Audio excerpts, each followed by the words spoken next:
Le samedi 20 mars, nous fêtons les Alexandras, le début du printemps. Et la journée sans viande. L'occasion d'essayer la recette 100% veggie du top chef Philippe Etchebest. Si le 20 mars signe le grand retour du printemps, et avec lui nos envies de robes longues et de chaussures ouvertes, c'est aussi un jour particulier côté cuisine. C'est quoi la journée sans viande? La version francophone de la campagne américaine Meat Tuesday, promulguée par l'association Farm, qui milite pour le respect des animaux, de la planète et de notre santé. Le but de cette journée? Informer sans juger, donner des clés pour apprendre à manger autrement, grâce à une alimentation non carnée, tout en se faisant plaisir. Situation sanitaire oblige, cette année, il n'y aura ni dégustation ni rassemblement physique.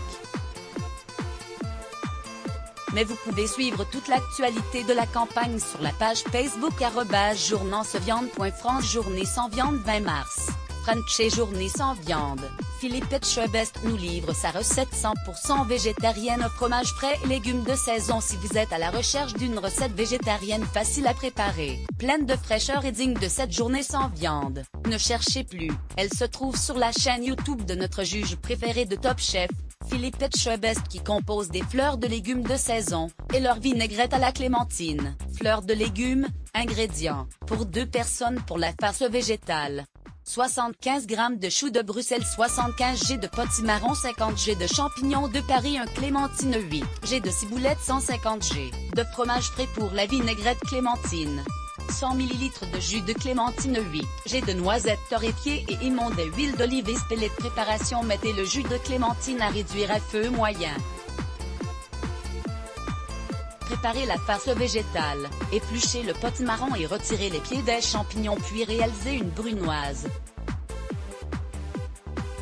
Découpez la partie inférieure des choux puis réservez 4 feuilles par chou. Blanchissez les feuilles 15 secondes dans une casserole d'eau bouillante salée puis les plongez dans l'eau glacée.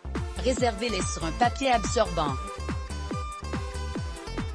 Émincez finement le reste des choux de Bruxelles, dans une sauteuse. Versez 2 cuillères à soupe d'huile d'olive.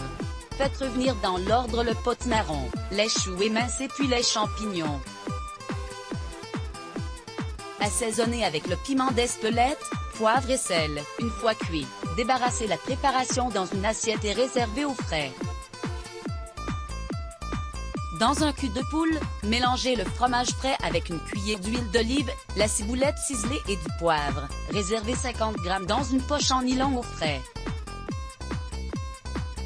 Dans le reste de la préparation, ajoutez la brunoise de légumes et les noisettes concassées. Mélangez point à l'aide d'un film alimentaire. Façonnez 2 boules de farce et réservez au frais. Pelez à vif les clémentines et levez les suprêmes. Débarrassez la réduction de la vinaigrette clémentine dans un bol. Mélangez avec sel, poivre, piment d'Espelette et 2 cuillères à soupe d'huile d'olive. Dressez, placez la boule de farce au centre de l'assiette. Réalisez avec la poche en nylon des petits points autour de la boule. Lacez les feuilles de choux de façon à former une fleur, agrémentée de suprême de clémentine et arrosée avec la vinaigrette. Une recette 100% végétarienne et ultra gourmande, qui prouve bien qu'on peut se régaler sans viande. Retrouvez nos inspirations mode, beauté et food sur notre page Pinterest. Mots-clés Let's Block ADS.